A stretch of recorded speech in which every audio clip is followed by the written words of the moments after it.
According to the Albert Einstein theory E=mc² के हिसाब से अगर हम किसी एटम को लाइट की स्पीड से गति कराते हैं तो उससे वो एनर्जी में कन्वर्ट हो जाता है। आइंस्टीन की थ्योरी के हिसाब से अगर हम किसी भी पार्टिकल को एनर्जी के रूप में प्रोड्यूस करते हैं तो वो एनर्जी में कन्वर्ट हो जाती है। लेकिन अगर हम किसी पार्टिकल जैसे इलेक्ट्रॉन, प्रोटॉन और न्यूट्रॉन को अगर और भी माइक्रो लेवल पर देखें तो वो खुद एक एनर्जी के फेम पे है। और अगर हम साइंस की थ्योरी, अगर हम क्वांटम फिजिक्स के हिसाब से अगर देखते हैं तो अगर किसी भी एटम को जब आगे बढ़ाया जाता है तो अगर कोई ऑब्जर्व करने वाला होता है तो वो एक वेव के रूप में नहीं होता, वो एक एटम के रूप में होता है, एक पार्टिकल के रूप में होता है जिसमें एक द्रव्यमान होता है। लेकिन जब कोई ऑब्जर्वर नहीं होता है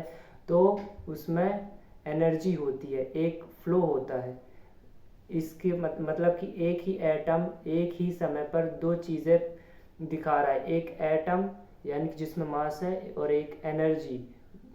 और यानी कि अगर हम इसको भी और माइक्रो लेवल पर देखें तो जितने भी छोटे छोटे पार्टिकल्स हैं, जितने भी क्वार्ट्स के पार्टिकल्स हैं वो भी बहुत सूक्ष्म रूप में एनर्जी है। यानी कि जितने भी ऑब्जेक्ट हैं यूनिवर्स में वो सब एनर्जी के फॉर्म में क्रिएट है। और एनर्जी को ना तो प्रोड्यूस कर सकते हैं ना ही उसको बनाया जा सकता है, जिसको कन्वर्ट किया जा सकता है। और जो ये E=mc² थ्योरी है इसको आप सही तरीके से डिफाइन करके आप बहुत से एक्सप्लेनेशंस कर सकते हैं।